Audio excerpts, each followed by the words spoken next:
immediate thin can happen with some of these new weight loss drugs. And thin has gone from being a healthy thin to skeletal thin, and you get addicted to it. Just Google Kelly Osbourne. It's gone too far. Hi, and welcome to Girls Gone Gritty. We are at Bring It On Studios. I'm sitting next to Jen, fresh off the plane from Japan. Whoa, I don't know how fresh I am. I'm quite tired. It's a 14-hour flight. I did do a good job sleeping. Even the flight attendants were like, wow, you're a professional sleeper. I had no drugs and I had a couple of glasses of wine that helped me, but I think I was just tired. Every day we walked, I don't even know how many hours, how many millions of steps we must have taken, but it was from 7 in the morning until 7 at night. We were on our feet seeing temples and shrines. What a beautiful country. For anyone who has the opportunity to take that direct flight from New York to Tokyo, it's a pretty good one. Mackenzie's on a plane right now to Vietnam and then Thailand. It's awesome. It's So- great. World travelers, the most interesting thing that we were blown away with as Americans is that there are no garbage cans. When I say zero garbage cans, no garbage cans. They're the European model where you sit down and drink your cup of coffee. You don't take it on the go. We took our cup of coffee on the go everywhere because we wanted to see everything, but then had nowhere to throw it out. Smart. Anywhere. Nobody wants your garbage, which is a good thing. Don't make so much Correct. garbage, because then you get to mule it around with it. Throw it. I heard it was Clean. immaculate and quiet. I know honking. They're a culturally demure society and do not make a lot of eye contact. And it's not negative. It's just the way they are. They don't greet you with eyes when you're walking down the street. You stay in your own lane. You don't bother people. Very respectful of anybody who's doing anything intentionally. They do everything intentionally, especially in the places of worship. You're very quiet and still. And it was a meditative trip. And my son will be there for another few weeks. And I'm hoping that he's going to be able to see Mount Fuji. I did not get to go there, which I was bummed about. My trip was a little too short, but the country itself is beautiful and much bigger than you think. So you need more than a week. So having said that, we are back in New Jersey and hopefully spring has sprung. Yes, it's definitely sprung. It's a little chilly today. A little chilly. It's all right. Slowly, We'll get there. but surely. Well, going slowly and surely into our top 3. Number 3, are you really putting on lab-grown regenerative plate innovations with upside down foods and good meat? I don't think anybody understood that, but if you're following the lab-grown meat industry, those are the 2 biggest brands out there. And it's frightening. We looked it up to see, how would you know that you are consuming lab created meat? Do you have to warn you in restaurants? Do they have to tell you? We did find that there was a restaurant in Washington, D.C. and San Fran that dabbled in it. Lab grown chicken. It's very expensive to produce, thankfully. And I don't know that San Fran is doing it any longer. They are not. I think DC might still be flirting with it. The frightening conversation is that the world population is going to be 9 billion by 2050 in our lifetime. So they're talking about alternative ways to keep us fed. And everything that I've read about lab grown meat is disturbing because it's chemicals and cells that look and striate to appear as if authentic meat. Italy banned it. The U.S. federally has not banned it. Florida was the first state in the U.S. to there are a bunch say of no. North Carolina, United Oregon. States. There's a bunch of states in the U.S. that do not allow it at this time, but that doesn't supersede the national approval. Genetically cultured. All the language was chemicals, synthetic, genetically altered, and everything about it screams hell no. We'll hope the FDA does a good job of keeping us protected, and especially as we inverted the food pyramid. Okay, number 2, hot flashes, night sweats, shoulder pain, hip pain.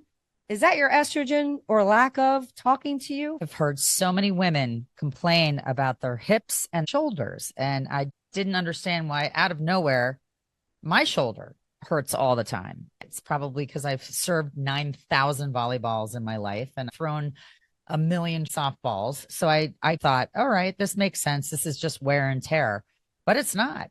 It is lack of estrogen, folks. If your shoulders are hurting, men, I don't think that this has the same effect on you, but I have heard men complaining about their shoulders and hips, and it's small tears in your rotator cuff because the estrogen quality we're used to having when we're smooth sailing premenopausal keeps things lubricated. And all of a sudden, estrogen starts to go down and the lubrication isn't as great. And there you have shoulder issues. Japan and other places in the world that walk a lot more. Part of our problem in the United States, and I'm not diminishing the estrogen situation, is that everybody just gets in a car and goes to their activity and then gets back in the car. We don't walk, we don't use our bodies all the time. And single use sports, you're a lefty or a righty playing tennis, playing racket sports. Of course, you're going to have an imbalance. When did we come up with all these deficiencies in everything? Is it our food, GMOs, all of the products that we're putting onto our bodies? Why are we having so many health issues? Is it because the population has gone from 3 billion when we were born to almost 8 billion, moving to 9 billion? Or is it just aging? I think it's a combination. I think we've been lied to. I think we've ingested all kinds of additives and preservatives and chemicals, and we're breathing them, and they're inside of us. And it's a terrible combination. Yeah, Perfect storm. I tend to agree with that. But I do think aging does have a lot to do with it. My shoulder, I can't sleep on it anymore. Nothing is really significantly wrong. It snaps and cracks a little bit, but it aches at night when I'm laying on it. And that's frustrating because it came out of nowhere. And I started drinking celery juice because it's anti-inflammatory, religiously drinking celery juice. I don't want to pop pills. And rest is really what makes it feel the best. The 50-year-old woman is doing a lot more than what the 50-year-old woman of yesteryear did when we were kids. A 50-year-old was an old lady. Yes. 50-year-olds are no longer old ladies, thank the dear Lord. And we want to be active and involved well into our 70s and 80s. So we need to all ingest I think that's why. Curcuminoids or curcumin. I can't say it. Curcumin. Because it like is turmeric. It's a natural form of estrogen. It's plant estrogen, and it works hand in hand with ours on some level. It can help increase estrogen-like support. So maybe we need to go back to some of the basics of food and herbs. And we can't go down this rabbit hole. We can't do it. All right. And number one, triple root might be the answer because stem cells, now in a three-pronged approach, helping our paraplegics and our quadriplegics get more movement and mobility. It's a fabulous story about a man that was in a terrible car accident, and they were doing trials on stem cell, and he responded incredibly quickly. Within 2 months of being paraplegic, he regained the ability to move his hands and then his arms. And now he's in a wheelchair and can do a lot of things on his own, daily little things that we have to do, brush our teeth, wash our face. He can do things for himself, which is incredible. Stem cells, it's a debate. Some people believe, some don't. It could be the power of the mind. I had a child that went to the hospital for special surgeries, which is like the designer hospital in our area, when she had a foot injury. It's called the Lisfranc injury. And we were told that stem cells would really radically heal her quickly, even though she was no longer working out, doing anything. She was wearing a boot. And they said, absolutely not. There's no science behind it. We can't say anything positive about it. And we went elsewhere and ended up doing it. And she is thriving today without Lisfranc residue, and it's not slowing her down at all. So do your research. And if you're motivated to go in a direction, I mean, if I was a paraplegic, if I had paralysis of any type, I'd be open to just about anything. And I think that the truth lies somewhere within, because we had a positive result and we're reading about positive results. So do some exploration on your own if you feel like you could benefit from it. Totally agree. Stem cells promote growth in every aspect and can only help and heal. And part of the reason why there's so much question has to do with the financial obligation of it. And I think very expensive. And I think that what they don't want to do is say it works, because then the insurance will be obligated to pay for it. I'm at the point in this country where I'm like, follow the dollar and where the dollar is. And if you're going to pay out of pocket, they're very happy to take your out of pocket money. And if the insurance companies have to pay for it, they're not so happy about it. So that's the unfortunate situation that we're in when it comes to these new innovative technologies. Lab meat can stay expensive, like really expensive and unaffordable. Keep that in that direction. We don't want to go in the food direction. We want immediate gratification. Instant Topic this gratification week. nation here. And thin is in. And boy, is it thin. It's getting scary. Ozempic and Wegovy and all the different brands out there. We don't know enough long term on what's going to happen if people are using it daily as maintenance. I'm sure somebody in your community looks like Hollow Man. People are disintegrating and are walking skeletons. It's scary. It's tough. It's a tough situation because there are people that have metabolic issues. There are people that have been struggling with their weight all the time. And in no means do we want to shame anybody doing what they're doing. But the real thing that we're getting to with immediate gratification is that there was a point where doing the work, which we've gotten so far away from on so many levels, the reward in the process most of us enjoy. And now immediate thin can happen with some of these new weight loss drugs. And thin has gone from being a healthy thin to skeletal thin, and you get addicted to it. Just Google Kelly Osbourne. It's gone too far. And we have to stand up and say things to the people that we really care for that might be addicted to it. And I understand if I never felt thin or felt like I was always struggling with my weight and I worked out like a fiend and I ran and I watched what I ate and I tried every single type of diet, it's a miraculous drug for that person, but it's being taken to the next level. And it's now been in our communities for quite a while. And you can recognize somebody that's had a massive transformation, and you can be very happy for people with their transformations. But there's people that are taking it to the next level, and it's not normal. I saw a magazine catering towards the 40 plus demographic. I was at the airport and I picked it up and I thought, oh, I'm 50 plus. Maybe I'll learn something from the 40 plus. And it was all about GLPs, tirzepatides, and rapid weight loss. And they were educating me on how I should go get a facelift if I've lost too much weight. If I have arm and leg fat or crepey skin, I can go get it tightened. And if I don't like the way my breasts look anymore, I could go get my breasts augmented. And everything that I read was about plastic surgery, products. It was about treatments, filler, things to help me not have the gaunt look or the Ozempic face. Ozempic is going to become the most affordable of these because now they're taking it to the next level. It's called Zepbound, and it's not a diabetic drug. You know, it's specifically formulated for weight loss, but they want you to stay on it indefinitely, which means not only are the pharmaceutical companies making money, not only are the plastic surgeons making money and all the people that are making all of these products that you can't live without because you have to start utilizing them and you have to have all these different procedures. Where is the finish line? There isn't one. You're an annuity. And that's what they're creating, let's be honest. And if you look at the cycle of life and the cycle of money and where it's going, this is the reality of where we are in the world today. It's especially accentuated in the United States. We went from a place where we were farmers and we grew our own food and we tilled our own soil and we did all that, and that went away. We went to industrialization of farming. Now we're at a point where we eat out all of the time. So people don't know how to cook. Food comes to them, or they buy prepared food filled with crap. So they took us out of farms, out of cooking our own food.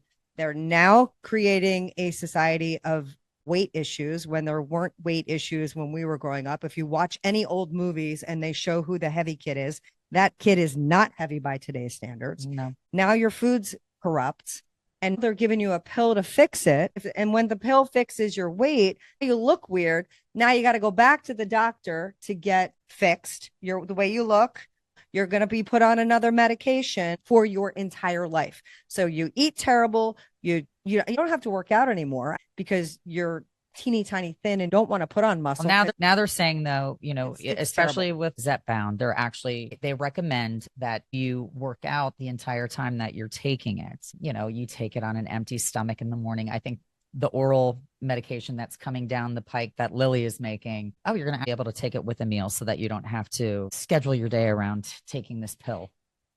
It's a commitment for life. Everything that I have been reading, you're on this indefinitely. And if you go off it, they think that you could keep 12 to 20% of your weight off for the first year if you're incredibly disciplined. But how many people fall back into the rut, especially when it's instant gratification? If it comes off quickly and you didn't have to do the blood, sweat, and tears to get it to come off, and then you go off the medication, I heard it makes you even more voraciously hungry. Your appetite increases, the fat goes in different areas. There's so little known about it. And I'm not knocking it. If I had a weight issue, I would try it out. If I knew more about all of the long-term effects that they don't know about, just even vision loss, intestinal blockage, stomach paralysis, heart conditions. They say that it can help with certain types of cancers. There's some benefits to it. There's medicinal benefits with caffeine and pot. Where do you draw a line in the sand? Where is the finish line? You're going to have to constantly take something that's doing something that you can't do for yourself. It's not a disease. It's not like somebody that has seizures taking seizure medications so that they don't have seizures and they're taking it indefinitely. Having to take a tirzepatide for the rest of my life without information on this for 20 plus years available in the marketplace, I'm scared. I come back to the fact that there's a larger problem here, and I'm not talking about Wegovy or any of the GLPs. The amount of food that people eat, the portion sizes in the US are crazy comparative to the world. I feel like we have a food quality epidemic. They are touting you're heavy because you don't work out. The fitness industry started in our generation. If you only worked out harder, you could be thin. So you had a whole generation of people that went to the gym rats like never before in human history. And yet between our ability to innovate food and provide health and wellness classes everywhere, we still have a pandemic of obesity, meaning people feeling as if they're overweight, needing to go on GLPs. We have to go backwards to figure out how we got here. And I think the issue largely is that we don't want to put in the work. We have the answer at our fingertips. When it comes to smartphones, we can get a pill to fix whatever we want. I have friends who have a headache or they don't feel right, and the first thing they do is pop a Tylenol or an Advil. Maybe drink a glass of water first. Maybe give some love to that joint before you pop a pill. That's how I feel about these GLPs. And it, to me, is reminiscent of the pandemic we had with pain pills. They made it as if all of these pain medications were going to solve the problem. Pain pills, to me, are the GLPs of today. Except pain pills didn't make you skinny. No. Unless you didn't eat because you didn't have an appetite. No, but they took away your pain. No, but to me, it's the exact same issue. We're just not there yet with the GLPs. I'm of the opinion that if it's too good to be true, it probably is. I think a lot of people have been doing this sneakily because anybody that has diabetes and the doctors that go hand in hand with the diabetic demographic recognize that weight loss was a byproduct of the medication that they were put on. And the weight loss was so significant without much ado about anything, they started testing it, even though somebody might not have diabetes, a very obese person ready to get a gastric bypass, they decided to try it out on them and it worked. That word travels within the medical industry and within Hollywood. And you could start seeing this type of transition happen within the Kardashians. It started to tip in Hollywood. And we were like, wow, you saw people that might have been bigger months ago. And suddenly you're being told, I just cut out carbs and started walking. It's unbelievable, the transformation, especially when you're our age. It can't happen in 3 months. I don't care how much you bust your ass, unless you have your mouth taped shut, your jaw wired. It's very hard, especially with hormones and aging, to drop the significant amount of weight that we're seeing fall off of people. And when I say fall off of people, their clothes are falling off of them. They don't have like curves anymore. They don't even have a butt. It's like they're almost a size 2 little boy body now. It's heartbreaking to see because they're in a thin body and they're obsessed with it. This magazine I saw called New Beauty, and the article Fab Over 40 Plus says New Beauty is 100% dedicated to beauty focusing on scientifically accurate, expert-driven information. It covers cutting-edge skincare, in-office cosmetic procedures, anti-aging strategies, and product innovations, aiming to empower women to make informed, high-end beauty decisions. There we go. That's what this is all about. It's just vanity and more vanity. And you can get expert advice featuring insight from top dermatologists, plastic surgeons, industry professionals, and deep dive content providing in-depth analysis of skincare ingredients, makeup trends, hair care. It's all about being gluttonous and self-occupied and driven by this instead of what is inside of you. And we're getting so far away from being who we are.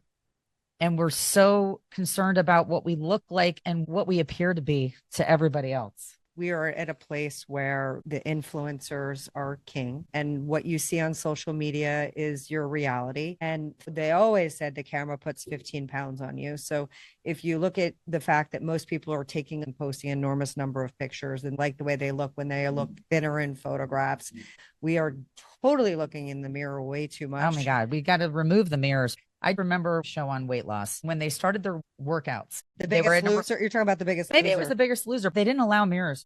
They just wanted them to focus on the exercise regime and think about themselves, breathe and, visualize instead of looking and self-loathing. And that's what is happening is we're self-loathing nonstop. And it's a comparison society too. You could be completely happy in yourself, but then you see someone else and you're not as happy as you thought you were side by side in a mirror next to someone. And that's a problem too, because everybody is starting to look the same.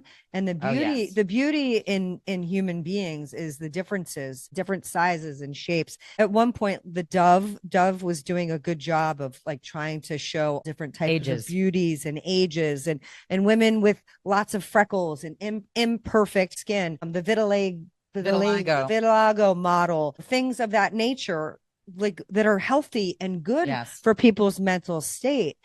Being obsessed with what size you are has got to be a tremendous burden.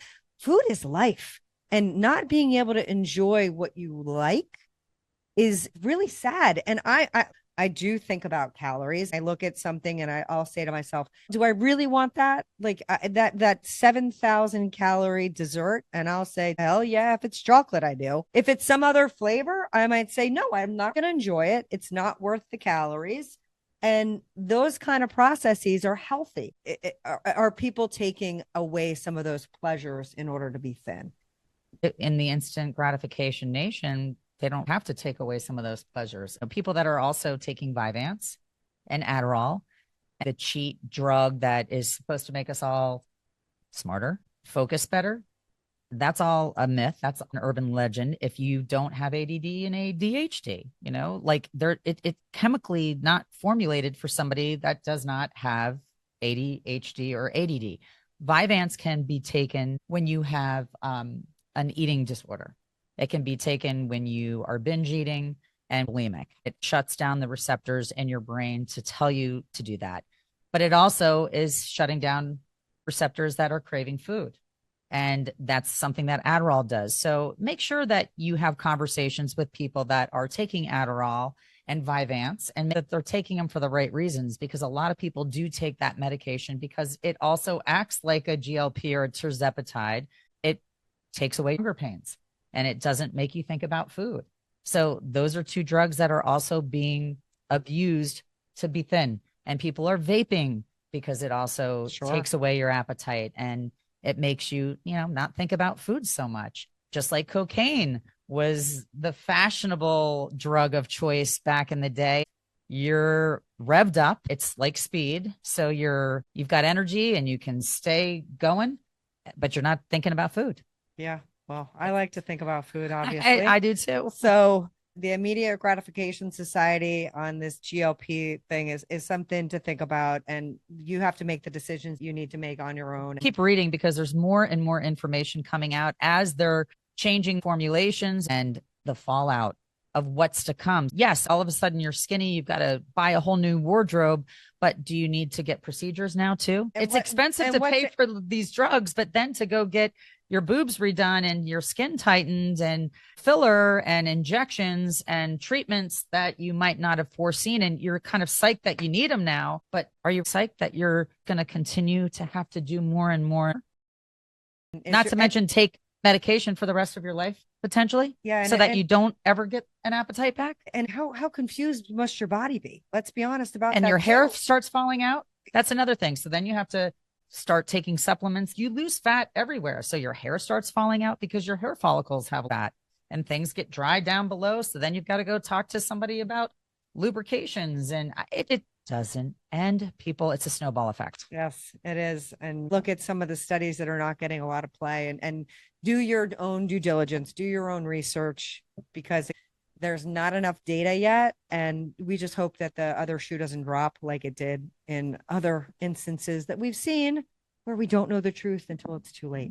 Very true. So yes, try to enjoy what's on your plate. Try to enjoy the size you are. You can fix what you need to fix with a little bit of hard work and dedication to the cause. Very true. And I am going to spotlight our Got Grit Award winner this week, who is trying to bring back offline and shared experiences because people are craving this, and it's going back to the basics, and it's about connections. So our Got Grit Award winner of the week is Liv Schreiber. And for those of you that haven't heard of her, you need to check out Camp Social. She is the person that tabled the idea of going away to camp, an all women's camp, all ages from all over the world, 1,000+ people each summer for 3 days, and you curate your experience. It's not fancy. You're sleeping in bunks. You're meeting people, and their tagline is 99% arrive solo, 100% leave as friends, which is wonderful. She also started Hot and Single and Hot and Social. Hot and Single is a very interesting Instagram page to follow, because she basically walks around New York City with a team, and they find people and they have a conversation with them, and they find out if they're single, available and looking, and interview them on the spot. And you can DM them immediately. It's an old school, old fashioned dating platform. You don't have to pay into it. Check it out. I've been sending some candidates to some of my daughters, which I think is really funny. And Hot and Social is where she's putting together groups of people that go to a restaurant, and it's not speed dating, but you're going out with people that you don't know and having to talk in a social situation. And who's to say that's not a home run? Yeah, we created a vacuum of community, and she's filling need of people to reconnect in a way that makes sense. And I love the fact that she's sending people back to summer camp and giving them some experiences maybe they didn't have, or just being outdoors is a beautiful thing. So cool. Go on to Camp Social and check it out. I actually registered you and I because I think it would be a great Girls Gone Gritty exercise. And we cannot even be on the list until 2027. It's already sold out. It's obviously a successful venture already. And she's looking to create relationships in an increasingly digital world. And that's something that we discussed last week. Yeah. And that's why I found her. Because your phone was listening to you. She's trying to bring people together, and you need to look at her. She's absolutely adorable. Her tagline is, I'm here to find your people and your person. The community whisperer. Cute. That's great. All right. And that brings us to our song of the week. This is a good one. How many roads must a man walk down before you call him a man? How many seas must a white dove sail before she sleeps in the sand? Yes, how many times must the cannonballs fly before they're forever banned? The answer, my friend, is blowing in the wind. The answer is blowing in the wind. Dust in the wind? No, that's actually a Bob Dylan song. I don't know how much I love the movie that Timothy Chalamet did with him. He looks like a complete jerk, but he's like completely a poet and amazing lyricist and songwriter. And yeah, that's Bob Dylan, Blowing in the Wind. Oh, I know it. Yeah, okay. I know. I got it. Yeah. Thank you so much for joining us for another episode of Girls Gone Gritty. And we will be coming back to you on Thursday. See you Peace then. out.